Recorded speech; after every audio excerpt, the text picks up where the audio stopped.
Uma declaração do Papa Francisco esta semana despertou polêmica mais uma vez.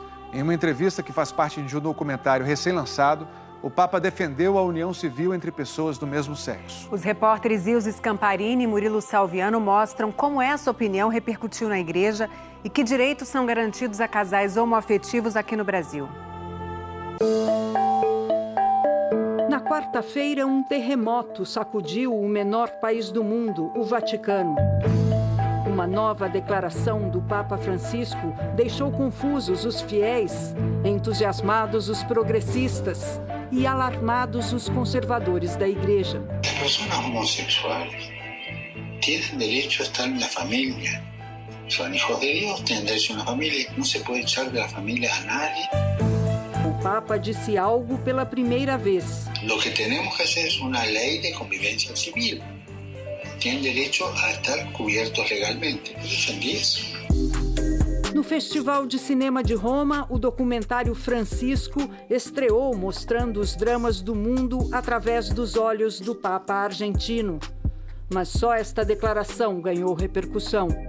Pressionado por repórteres, o diretor russo Evgeny Afinevsky contou que Francisco tinha dado depoimento a ele através de um tradutor.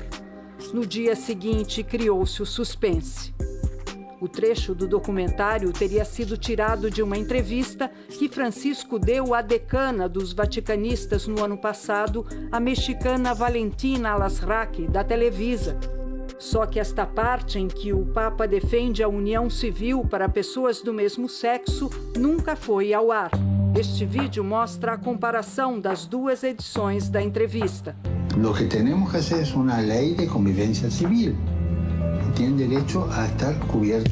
No lado esquerdo da tela está a que foi ao ar em 2019 na TV mexicana e foi cortada antes de Francisco falar em união civil.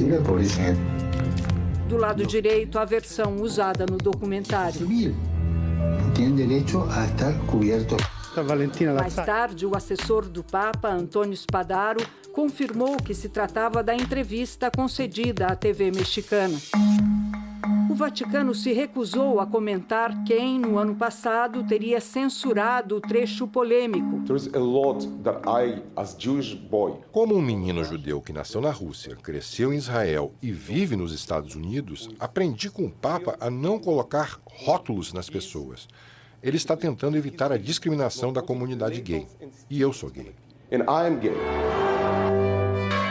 Habemus Papam.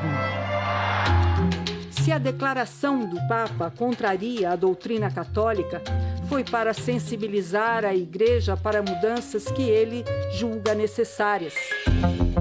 Afinal, o reformista Jorge Bergoglio foi escolhido Papa justamente para levar a Igreja mais perto das pessoas.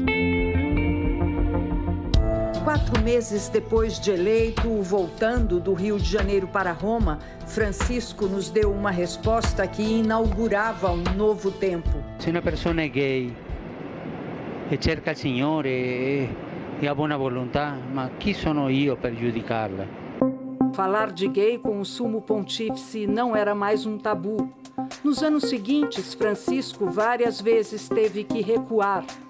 Algumas vitórias ele conquistou, como a comunhão aos divorciados que se casaram de novo, iniciativa que quase provocou uma ruptura na igreja.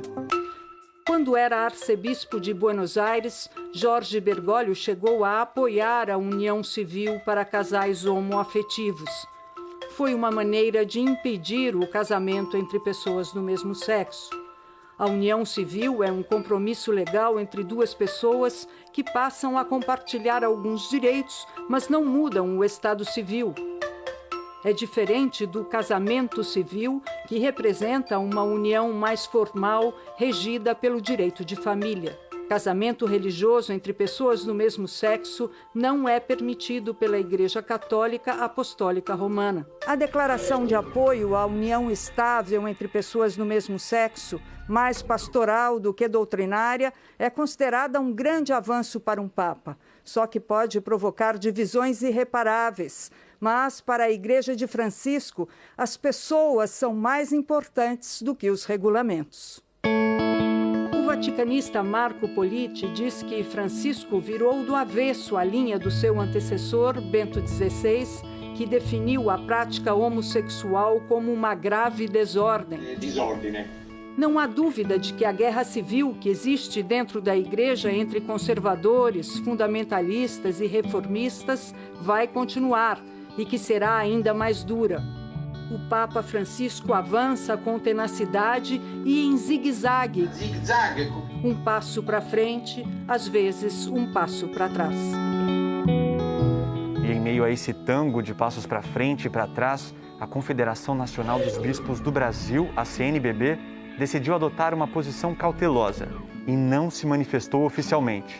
Mas ao Fantástico, o presidente da Comissão Episcopal para a Vida e a Família da CNBB enviou um documento em que diz que o comentário do Papa não muda em nada do ponto de vista doutrinal ou dogmático sobre a família, que o matrimônio cristão realiza-se plenamente na união entre um homem e uma mulher.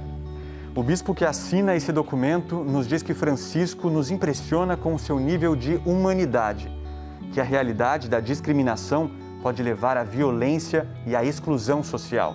E que, portanto, diante desses perigos, o Papa entende que uma lei deve buscar garantir a seguridade que toda pessoa merece, ser cidadão de direitos.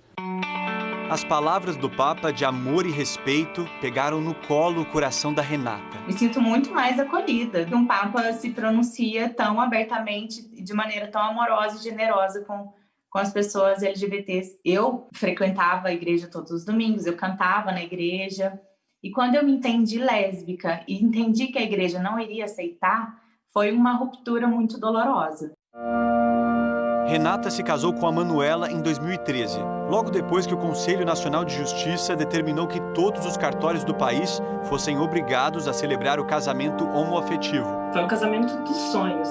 Mas a letra da lei não as poupou de palavras maldosas. O juiz de paz, ele nos chamou de marido e mulher, ele no final ele disse que os declarou casados, então foi bem chato essa parte. Desde a decisão do CNJ em 2013, houve um aumento expressivo de casamentos entre pessoas do mesmo sexo. De 3.700 naquele ano, saltou para mais de 12.000 em 2019. E na contramão, os casamentos entre casais heterossexuais registraram uma queda de cerca de 12%. Você passa a ter direito à pensão, você passa a ter direito a declarar o seu companheiro como seu dependente no imposto de renda, você passa a ter direito a incluir ele no seu plano de saúde, você passa a ter direito a fazer a adoção em conjunto de uma criança, entre outros direitos, né? O avanço mais recente aconteceu em 2019, quando o Supremo Tribunal Federal equiparou a homofobia e a transfobia ao crime de racismo. Tudo começa com um discurso de ódio, depois você passa por uma coisa mais ligada à violência em si, até mesmo homicídios. Mas enquanto a justiça avança, o governo questiona. Na semana passada, a Advocacia Geral da União entrou com um recurso pedindo para que o Supremo deixe claro quais atos religiosos não podem ser considerados crimes de homofobia. A medida gerou fortes críticas da sociedade civil. Eu enxergo como algo muito triste, lamentável e deplorável. A AGU, na verdade, ela quer uma autorização vaga, genérica, para que a pessoa possa simplesmente alegar que, por sua crença religiosa, ela não quer atender no comércio ou estar no mesmo espaço público que uma pessoa LGBTI. O advogado Paulo Iotti, que foi autor da ação que criminalizou a homofobia, agora entrou com uma petição no Supremo. Em outra frente, a cantora Daniela Mercury, que integra o Observatório de Direitos Humanos do Conselho Nacional de Justiça, enviou uma carta ao presidente do STF, o ministro Luiz Fux. Porque o pedido da AGU pede permissão para discriminar, pede permissão para oprimir, pede permissão para segregar. Numa democracia, isso não é possível. Em nota, a AGU disse que a homofobia e a transfobia incluem-se em condutas típicas vedadas, ou seja, são crimes, que a manifestação em nenhum momento contesta essa compreensão legal e que a criminalização das duas está em vigor e assim permanecerá. O pedido da AGU foi feito um dia depois da aposentadoria do ministro Celso de Mello, que era o relator do caso. Com isso, o processo deve cair nas mãos do substituto dele, o ministro Cássio Marques, indicado por Bolsonaro e aprovado nesta semana pelo Senado. O que a vida quer da gente é coragem. e a gente precisa ter coragem para lutar por nossos direitos.